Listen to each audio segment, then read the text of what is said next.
this chapter. This chapter is not actually that long. It just has, the thing about blood spatter is fairly complicated to interpret, even though the actual blood spatter chapter itself is pretty short to write. So we have a lot to figure out, even though we don't have a lot to study from in this chapter. So we're going to finish up the notes today in about half of the time, and then the other half of the time we're going to do these two activities for today. All right? Then tomorrow we're going to review, Friday lab, Monday test. That's our task for today. Good? Then let's move on. Let's do it. Okay, it's been a few days since we have done our notes, but the last time we had notes, we were talking about types of spatter patterns.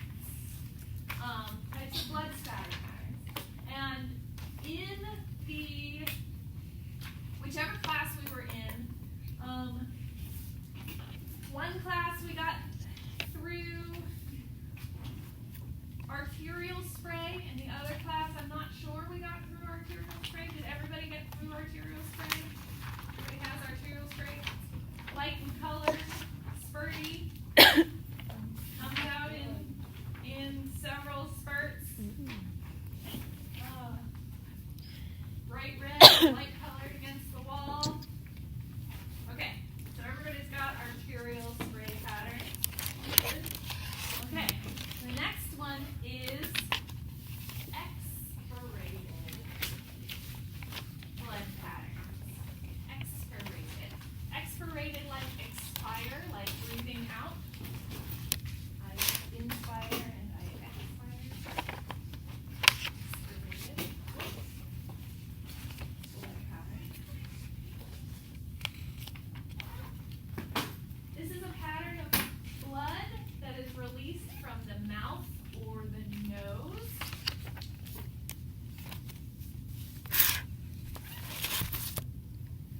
This is gross. But these are all gross. So, This is a sign of internal bleeding.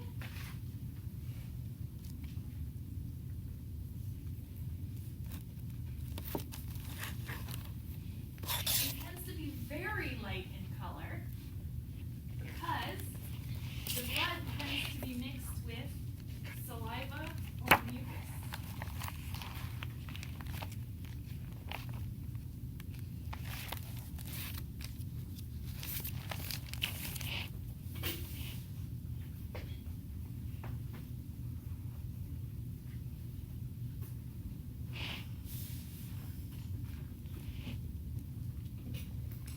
When the blood pattern shows up on a surface, the individual droplets tend to be very, very small.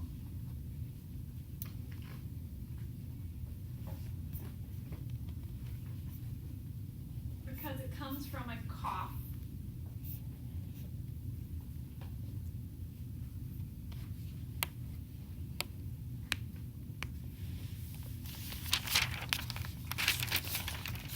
Sort of like somebody sneezes.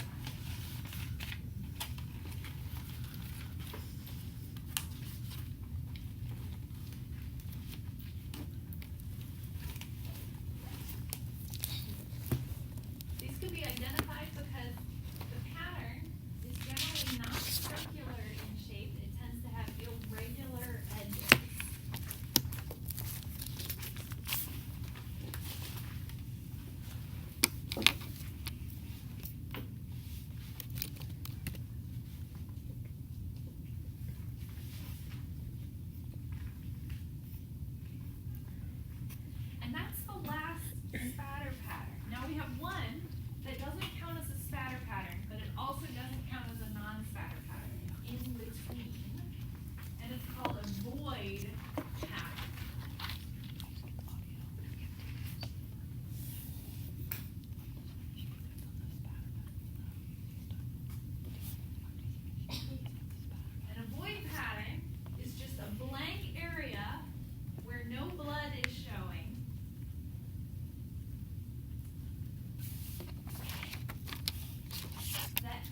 interrupted spatter pattern on the wall that shows you that the door had been opened. So anytime you have an interrupted spatter pattern, one that looks like it has a sharp edge to it and it shouldn't have a sharp edge, that's a sign that something was probably there.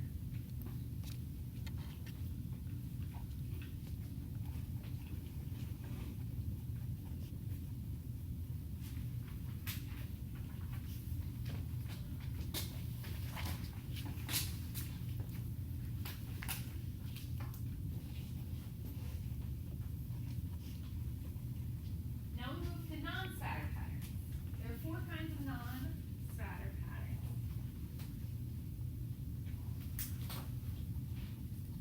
The first one is called contact or transfer. Either word is fine. Contact or transfer patterns. These are just what they sound like.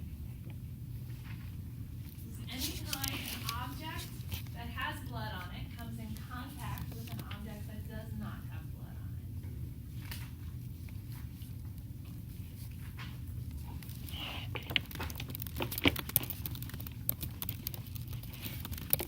These are.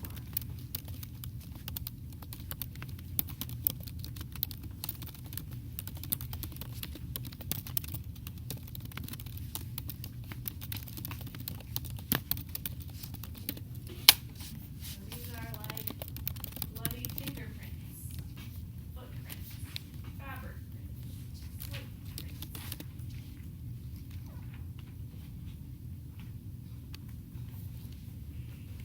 Anything like that. Imprints of a weapon. Anything. Any kind of contact.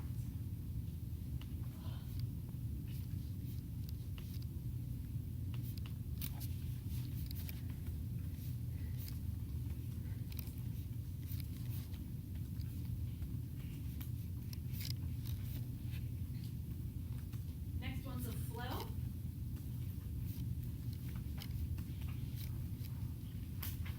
These are drops or large amounts of blood moved by gravity before drying.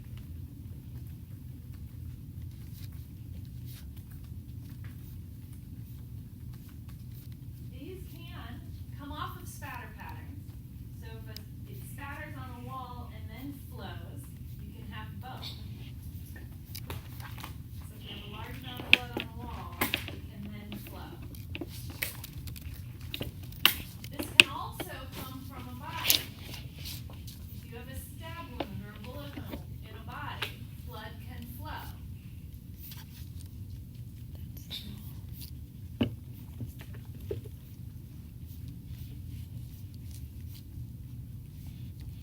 Sometimes flows can show the direction the body was facing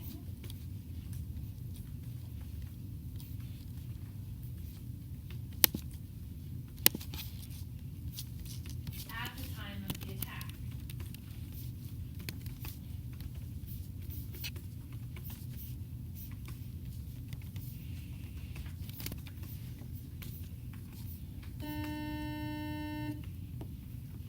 For instance, if a person was upright when they were shot, and they remained upright,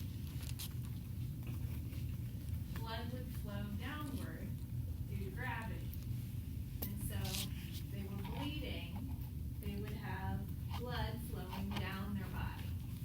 But if they were lying down when they were shot, blood would flow backwards on their body, horizontally on their body. And it would dry that way. So that's one way for them, for investigators to know how a person was oriented when they were attacked. But there's a lot more information that they would need to know, because a person could have been attacked while standing up and then immediately lie down. Clearly, I would if I was shot.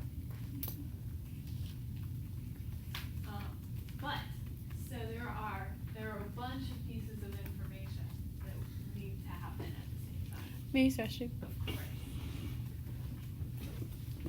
I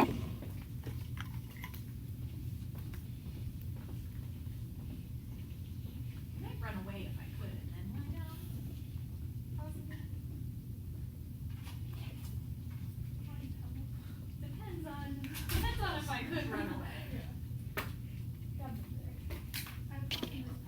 Depends on how severely I was injured. I would attempt to.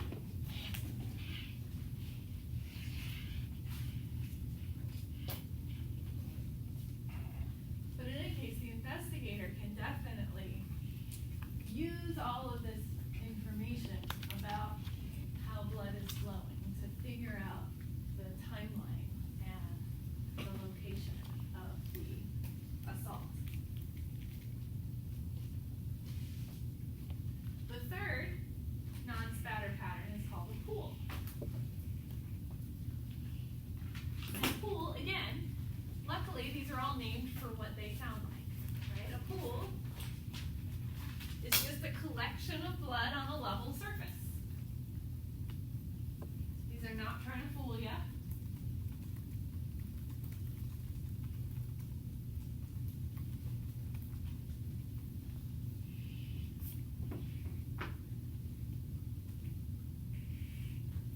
Sometimes a pool of blood can aid in determining the time an attack occurred,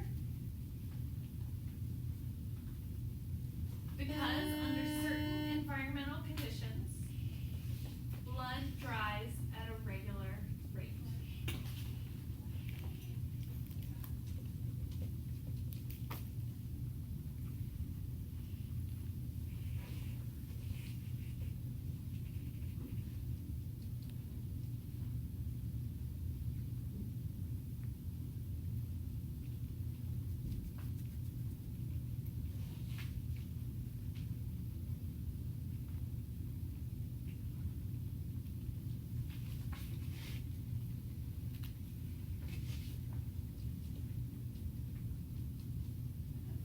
Pools are also notoriously difficult to clean up, and so they can also help an investigator determine the location of an attack because of something called skeletonization.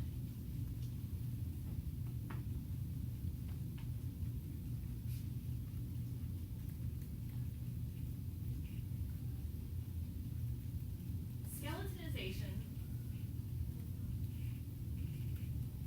is the process of the edges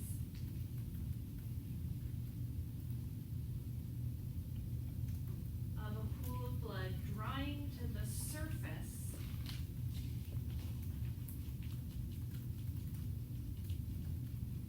it's on.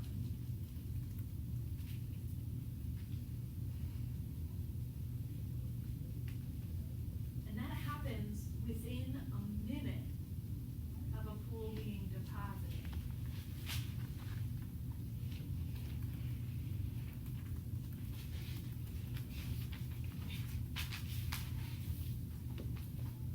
So even if an attacker tries to clean up the pool, that edge of the pool remains. That skeletonized edge remains. And it's very difficult to clean up. It's very difficult to scrape off that circle edge. And so investigators can often find that circled pooled edge of blood later on to see that the attack occurred there. It doesn't wipe away easily.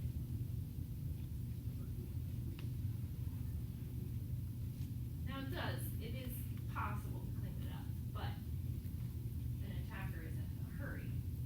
It's harder to clean up than the rest of the blood.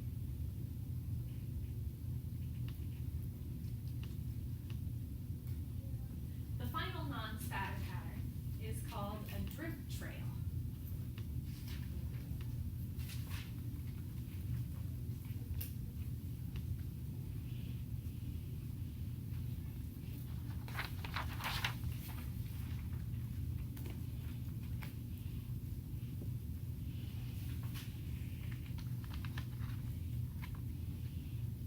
drip trail, again, is just what it sounds like. It's blood falling off of a person who is bleeding or falling off of a weapon that is dripping.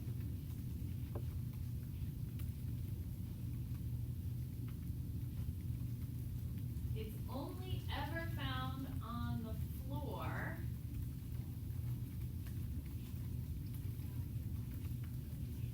or other level surface. So like it could be found on this counter if my hand was bleeding, right? But the drip trail would not be found on the wall. It's not a spatter.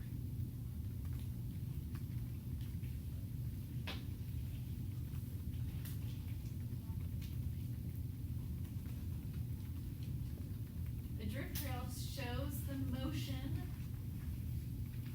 of a victim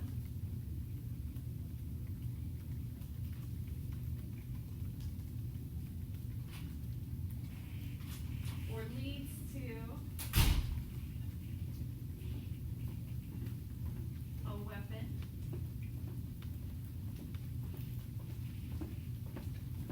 A trained investigator can determine speed and direction based on the shape of the drops.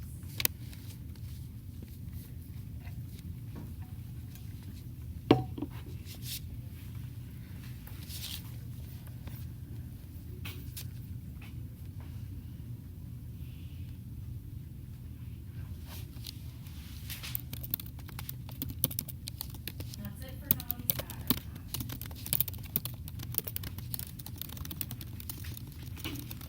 Let's move on to documentation of bloody crime scenes.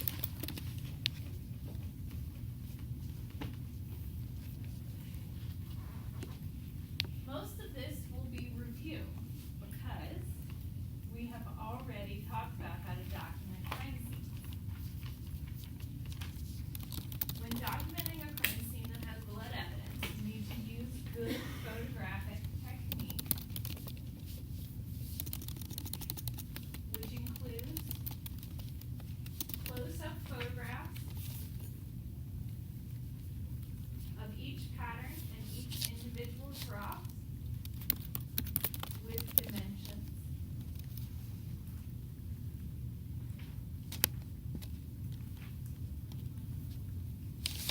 Medium scale photographs that show the relationship between one pattern and another at the scene.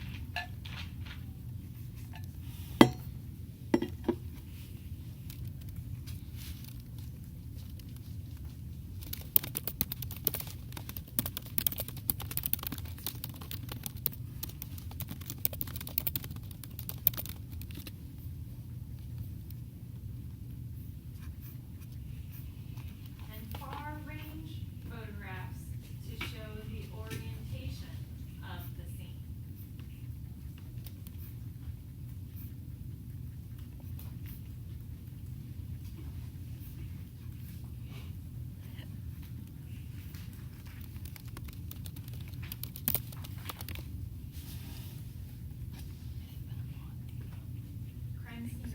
Crime scene sketches are required too.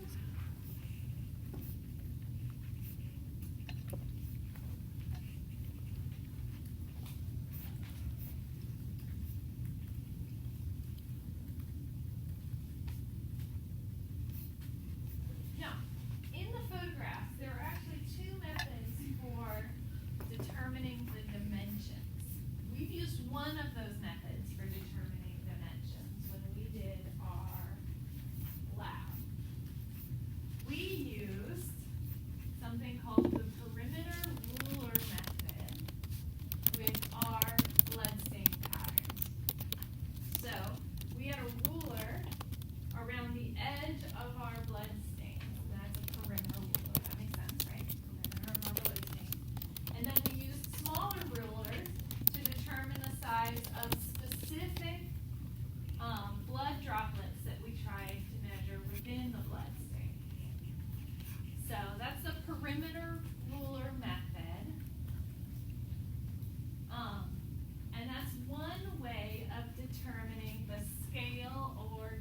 dimensions of a blood stain.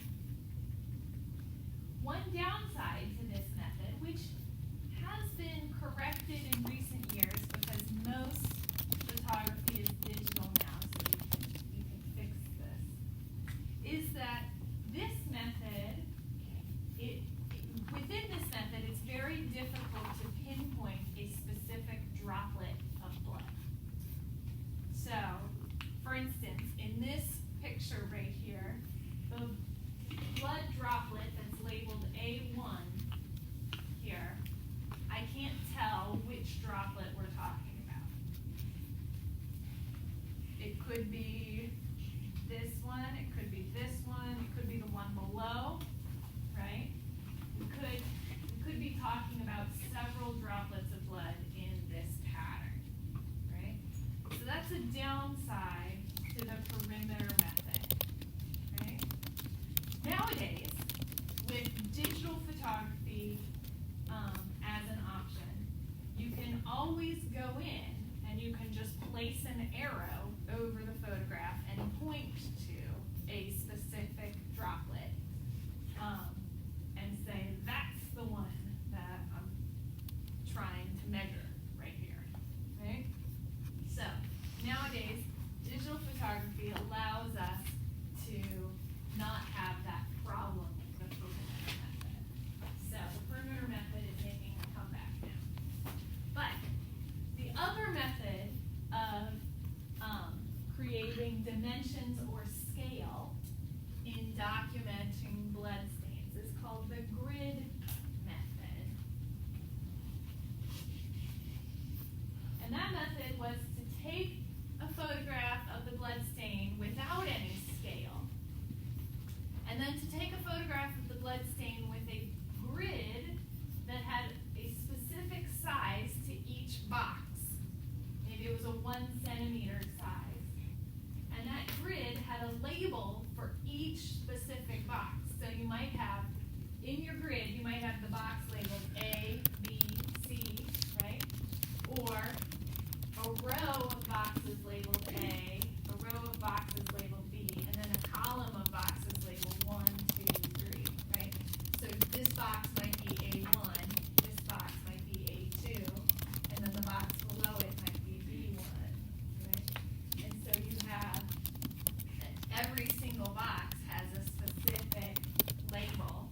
And so if you're looking for a specific drop on your grid, you can say, oh no, it's the drop that's within box F4, right? And so that's another way of finding specific drops within the blood stain. So the grid method or the perimeter ruler method are 2 ways of measuring the dimensions of the blood stain. So either one is fine. We did the perimeter method. Grid method is another option. That's the end of our notes today. That gets us through the entire chapter of notes. Our only other 2 tasks for today are the ones that we have up on the board. So here's what I need you to do. I need you to form groups where at least one person in your group is able to get to the online textbook. Just one person in your group needs to get to the online textbook. And one person in your group needs to have a physical textbook. The groups can be, they can be big, they can be groups of 4. That's cool with me. But one person needs to be able to get to the online textbook, and one person needs to have a physical textbook. You're going to do one activity in the online textbook, and you're going to do one activity in the physical textbook.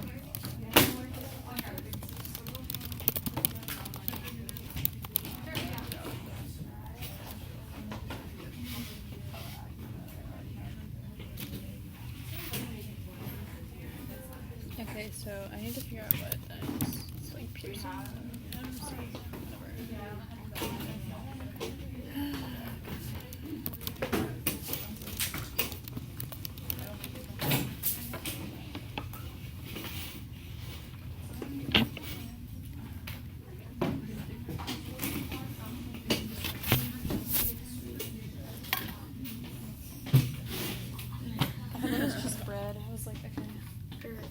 are you doing the online or am I doing online? I can't get on it. I can get it, yeah. Oh, I like this looks good.